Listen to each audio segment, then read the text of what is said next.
Indices. Just before we continue with various laws of indices or laws of exponents, let's define some terms. When you have a number raised to a number in this manner, we know this to be the index or the exponent or the power, while this other number is the base. 5 raised to power 2, it does not mean 5 times 2. Rather, it means 5 in two forms, which means 5 multiplied by 5 in two forms. This simply means that when we have a situation like 3 multiplied by 3 multiplied by 3 multiplied by 3, it simply means 3 raised to power 4, because we have 1, 2, 3, 4. 3 in 4 forms. So just one more thing, assuming we have 7 raised to power 1, is same thing as 7 because we just have 7 in a single form. So take note of this. The first law is multiplication law. Assuming we have the base m raised to power a multiplied by same base m raised to power b. Multiplication law simply say we should take one base then add their powers or exponents, which is a plus b. At this point, we can't go further because these are variables. But assuming we have numbers such as 3 raised to power 2 multiplied by 3 raised to power 3. What we'll simply do is that since the bases are same, we'll take one base and add their power such that we'll have 2 plus 3. We can end up with 3 raised to power 5. Now imagine a situation whereby we'll have 2 raised to power 5 multiplied by 3 raised to power 2 multiplied by 2 raised to power 1 multiplied by 3 raised to power 6. Remember, we can only add their powers if they are same base. So we have similar base here and we also have similar base here. So what we'll simply do is that we take the base for 2. Then this is raised to power 5. Here we'll have 1. So we can add 5 plus 1 multiplied by the other base is 3. Then we can add their powers 2 plus 6. At the end of the day, we'll have 2 raised to power 6 multiplied by 3 raised to power 8. So the rule simply says that when we have same base, we can just simply take one base and sum their powers. And that is the multiplication law, division law.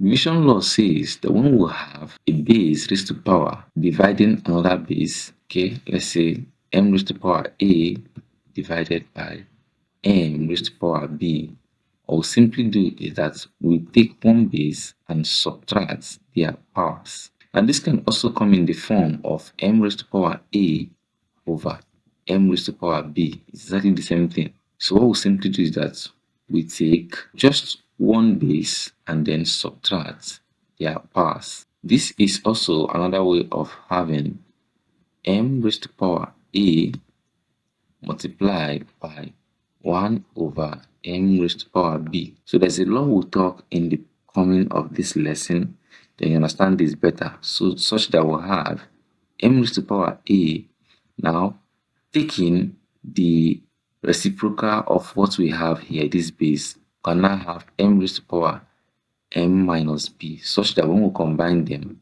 we can now be left with m raised to power a. I know it may not be clear with what I just said now, so don't worry, we'll get to the part of the lesson where we'll talk about this in detail. But for now, just know that when you have same base dividing, all you simply do is what? Subtract their powers. So assuming we have 3 raised to power 5 divided by 3 raised to power 2, what we'll simply do is that we'll take one base, then subtract their powers. Then we are going to be left with 3 raised to power 3. And that is 27. So assuming we had 2 raised to power 7 divided by 2 raised to power 6, it's simple, just take one base and then subtract the powers. And then we're left with 2 raised to power 1, and that's just 2. Power law.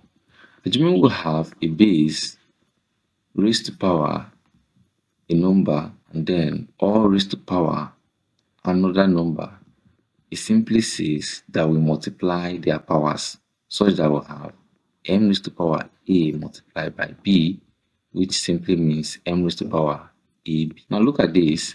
Assuming we'll have 2 raised to power 3 brackets all raised to power 2 simply means that we'll have to multiply their powers. It becomes 3 multiplied by 2. We are going to be having 2 raised to power 6. We can also have a situation whereby you have various numbers such as all raised to power 2. We are going to be left with 5 raised to power 2 and then a raised to power 2. So at the end of the day, we have 25 a squared. Now, in a more simple term, you know that 5 here simply means raised to power 1 and a here simply means raised to power 1. So when you multiply it out here, it takes you back to this place. And that was exactly what we did here. Zero index law. Zero index law says that whatever raised to power 0 is equal to 1. So if we have a base m raised to power 0 is equal to 1, and if we have a number 5 raised to power 0 is equal to 1. So whatever raised to power 0, 100 raised to power 0 is just 1. We are done with that law. Very simple law. Assuming we have a base raised to power a negative index. For us to simplify this, we have to take the reciprocal of the base such that we now have a positive index. Okay, look at what I mean. So to do this, you just have 1 over. Once you do this, you've been able to clear negative, and then you have m, which is your base, raised to power a positive base. So the idea here is that, assuming you want to simplify this further, it simply means you have 1 multiplied by 1 over m raised to power a, such that you can as well have, if you take this up, it becomes 1 multiplied by m raised to power negative a. Okay, let's use numbers to explain further. So let's say we have 3 raised to power minus 2, that's negative 2. Applying negative index, we just need to say 1 over, so that we can take the reciprocal of the base, making it a positive power now. So have 3 raised to power 2, and this simply means 1 over 3 raised to power 2 simply means 3 in 2 forms, and that's 1 over 9. Assuming we have 2 raised to power negative 3, simply means taking the reciprocal of the base such that now we have a positive power, 1 over 2 raised to power positive 3. Now we're going to be left with 1 over 8. So take note of this law. Root power and fraction index. I have to combine these two rules. They are very, very similar. Assuming we have m raised to power 1 over 2. This for the root power. What it simply says is that we'll take the square root of m and then raise it to power 1. But since it's 1, we don't need to write that 1 here. Okay, on the other hand, for fraction index, assuming we have base raised to power a fraction, let's say a over b, we have to take the root of b, which is this, and then raise our base to the numerator of the fraction. So we take the root based on the denominator, and then we have to raise our base by the numerator. Okay, let's say we have m raised to power 1 over 3. So here we do what? We take the cube root of m and raise it to power 1. Because it's root law, it's usually raised to power 1. And then the fact that this power 1 simply means we don't necessarily need to write that. So this is just like this is fine. But assuming we have m raised to power 2 over 5, we are going to take the fifth root of m and then raise it to the power of what? 2. So this is the difference between the root power law and the fraction index law. But the simple hack here is that you take the roots based off of the denominator and then raise the base by the numerator. So let's do one more example and we are done. So let's say m raised to power 2 over 3. What do? You take the cube root of m, then raise m to 2. And that's just it. Let's say we have 3 raised to power 3 over 2. What do we do? To do this, we have to what? Take the square root because we have 2. And whenever we have 2, there is no need to write 2. So it's just a square root. Square root of 3, and then we raise to 3. So now this becomes square root of 3 raised to power 3 is same as saying 3 multiplied by 3 multiplied by 3. So from here, we know that 3 times 3 is 9, or you can say 3 to the power 2 multiplied by 3. This is exactly the same thing. Because if you apply multiplication law here, it's still going to give you, since we have same 2 base, we take 1, 2 plus 1, and that's giving us what? 3 to the power 3. But let's not go into that. So from here, we'll know that this is what? 9 multiplied by 3, such that we'll have 9 multiplied by 3. And square root of 9 is what? Is 3 multiplied by sub 3. And finally, we are left with what? 3 sub 3. So you can see, we know how to apply these laws and put them together. You can get along with this topic. And it's very simple and interesting. Okay, just before we wrap it up for this rule, assuming we have cube root of 2 all raised to power 2, which can also be written as cube root of 2 all raised to power 2. You know, we can also write this as what? 2 and then raised to power 2 over 3. So don't always forget that we can actually go between this way or we'll take it to this form. So always know that you can go back and forth. So you have the liberty to do that. Let's go to the next law. Fraction based law. Assuming we have a base which is a fraction, let's say m over p all raised to power a, just know that both base participate in this index or share this exponent. So that we'll have m raised to power a over p raised to power a. At the end of the day, we can write this in a straight line such as m raised to power a multiplied by p raised to power negative a.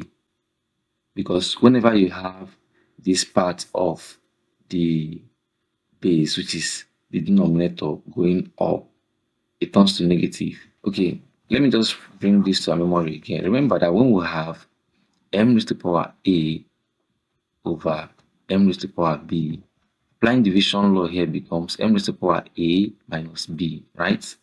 Now, let's think about this in the same manner. We have m raised to power a over p raised to power a. The same thing as saying m raised to power a, right, multiplied by p raised to power negative a. The reason we cannot have single base is that we have different bases. So there is no how we can just use only one base. We use only one base here because the bases are the same.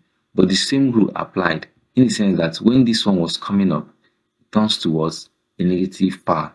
Okay, maybe let's see make more sense out of this. We have m raised to power a over m raised to power b.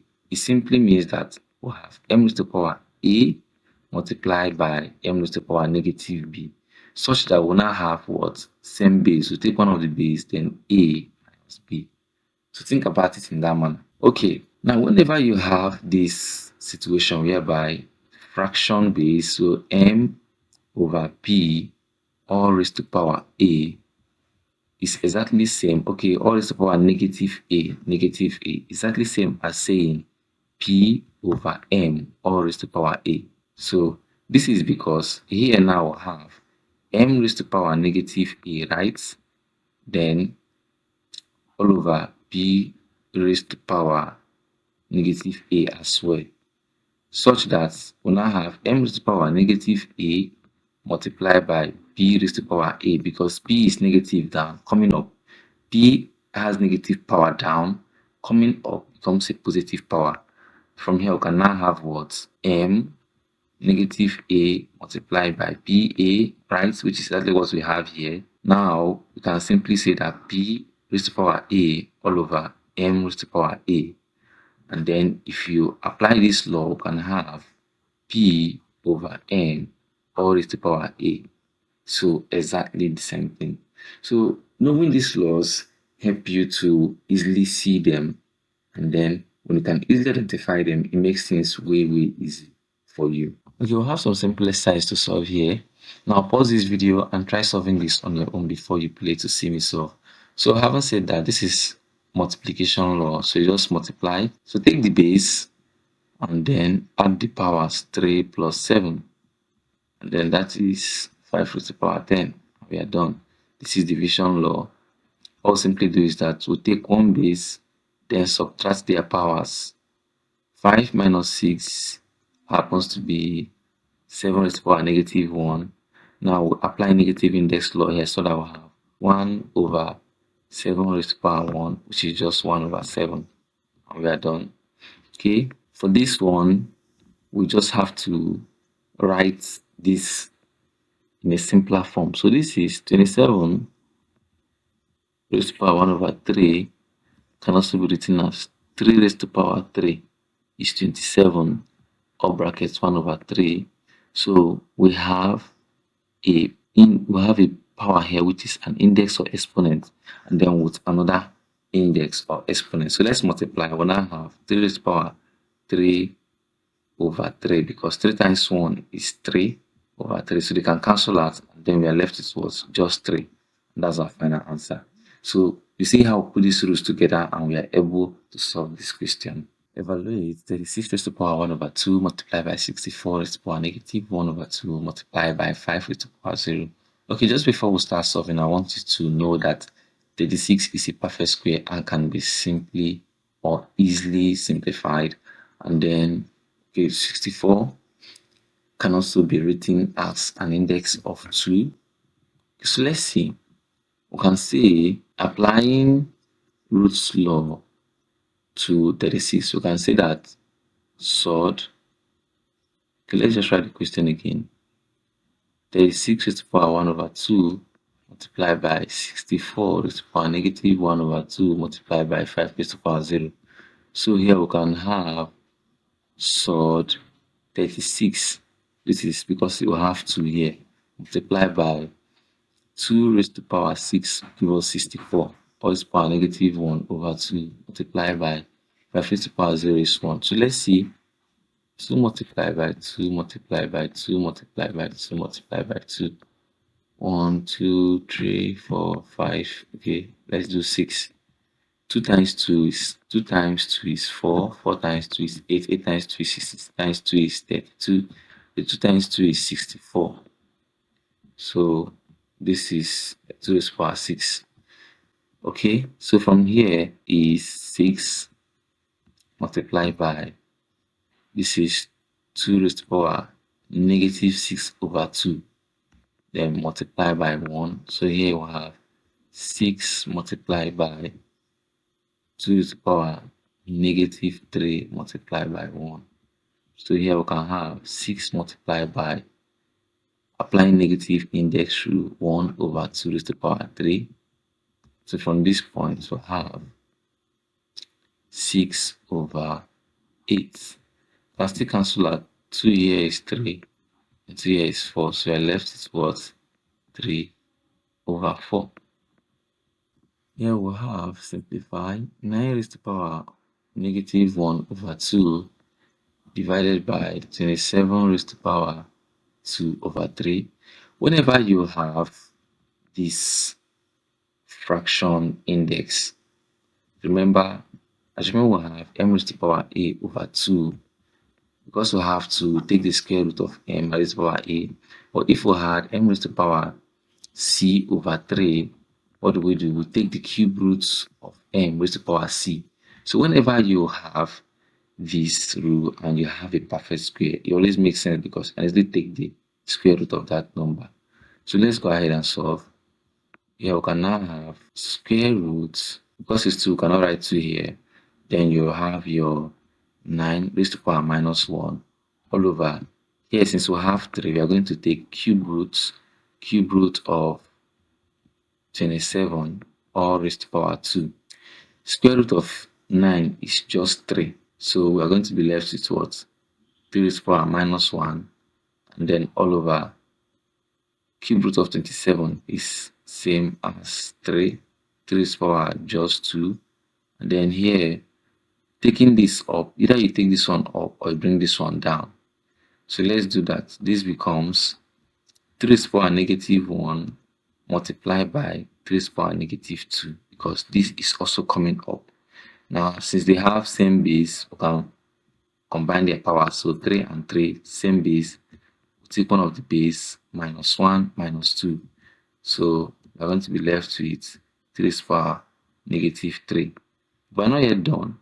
We can also apply negative index law here, such that we take the reciprocal of the base and then have a positive index or positive power. This becomes 1 over 3 raised to the power 3 equal to 1 over 27.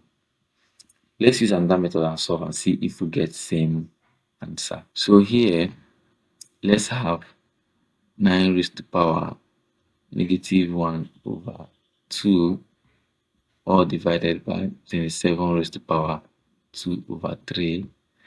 9 is same as 3 raised to the power 2. Okay, so we are using power law here now. And then all over 27 is same as 3 raised to the power 3. All over raised to the power, okay, all raised to the power 2 over 3. So this becomes, multiplying this, we have 3 raised to the power negative 2 over 2 all over 3 raised to the power 3 times 2 is what? 6. 6 over 3. So this becomes 3 raised to the power negative 1 over 3 raised to the power 2. So let's continue from this point. We can have 3 raised to the power negative 1 multiplied by 3 raised to the power negative 2, because I'm taking this up as well. So same base, just have negative 1, negative 2, and then 3 raised to the power what? Negative 3. Taking negative index law here again, so we'll have 1 over 3 raised to the power 3, that is 1 over 27. So both methods brought us to the same answer. So whatever you find best or whatever that works best for you, you employ that technique. Okay, simplify 1 over 4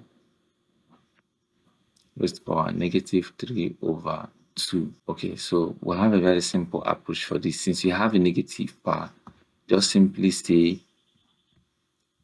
4 over 1 raised to the power 3 over 2, and you've taken care of that negative in the power. Okay, from this very point now, we can have 2 raised to the power 2 because of 4.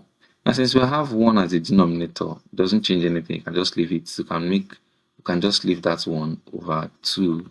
This becomes 2 raised to the power 6 over 2 equal to 2 raised to the power 3, which is same thing as what? 8, because this simply means 2 times 2 times 2. 2 times 2 is 4, 4 times 2 is 8. So that's just it. Okay, now I ignore this one because whenever you multiply a number by 1, it has no difference. Divide the number by 1, it has no difference. Let's just say 3 times 1 is 3, and 3 divided by 1 is 3. So it doesn't cause any effect. That is why we can actually ignore 1 there. Another approach you could have used is, since you have 1 over 4 all raised to the power negative 3 over 2, you can as well distribute the powers such that you have 1 multiplied by 4 raised to the power minus 1 raised to the power negative 3 over 2. This one has no effect. It's to give you 4. So 4 raised to the power minus 1 brackets negative 3 over 2. Then here I left it 4 raised to the power. This becomes what? 3 over 2. Then here becomes 2 raised to the power 2 brackets 3 over 2. We're still going to have 2 raised to the power 6 over 2. Then we are still going to have 2 raised to the power 3, which is something as what? 8. So whichever approach you employ is going to give you the accurate answer. Having said that, we've come to this end of this lesson. Do well to like, subscribe, and share to keep getting such beautiful and amazing content like this. Thank you so much.